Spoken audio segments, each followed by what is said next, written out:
Assembly of the saxophone. The first thing you're going to want to do is reach into your case and find your reed. Next, you can either soak it inside of a small container of water or simply place it inside of the mouth. You will hold it in the mouth for the entirety of assembling the saxophone, but I have to be able to talk.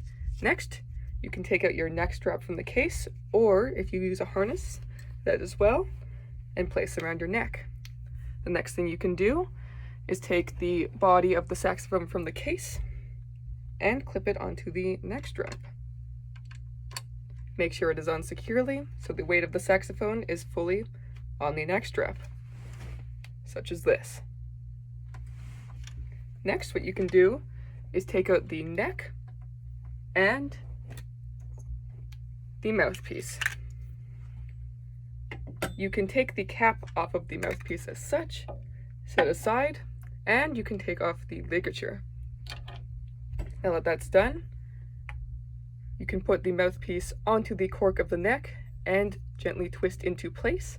Careful not to touch the octave key, as it is rather fragile and you would not want to bend the metal.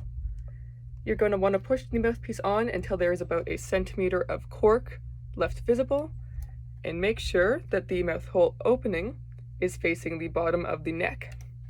Next, you can take your reed and you can attach it to the mouthpiece with the ligature, making sure the wider base of the ligature is slid onto the saxophone first. You never want to force the ligature onto the saxophone mouthpiece. Next, you can tighten the mouthpiece using both of the keys as such, and make sure to only tighten however much you can get with your fingers. For the reed, you're going to want to make sure that it is straight, line it with the bottom and the top with just a touch of black showing over top. Next, you can take the cap off of the body of the alto, place in case, and then slide the neck onto place, like that, and tighten with the peg. Now your saxophone is fully assembled. Next, holding the saxophone. So, the left hand's fingerings are going to be placed on the keys as such. You're going to want to skip the first key and the third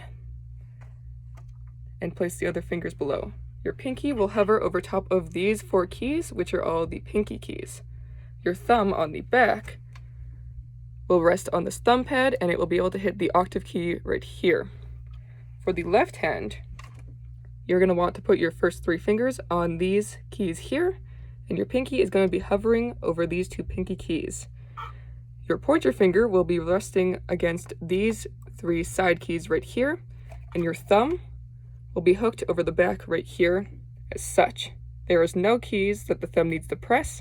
It is only balancing out the saxophone and bringing it to your face. Once you have your keys in place, you can bring the saxophone to your mouth, making sure that you're never craning down towards the saxophone. The instrument should come to you. If you need to, you can adjust the neck strap like such to make it shorter or longer, and make sure the saxophone is right in line with your mouth.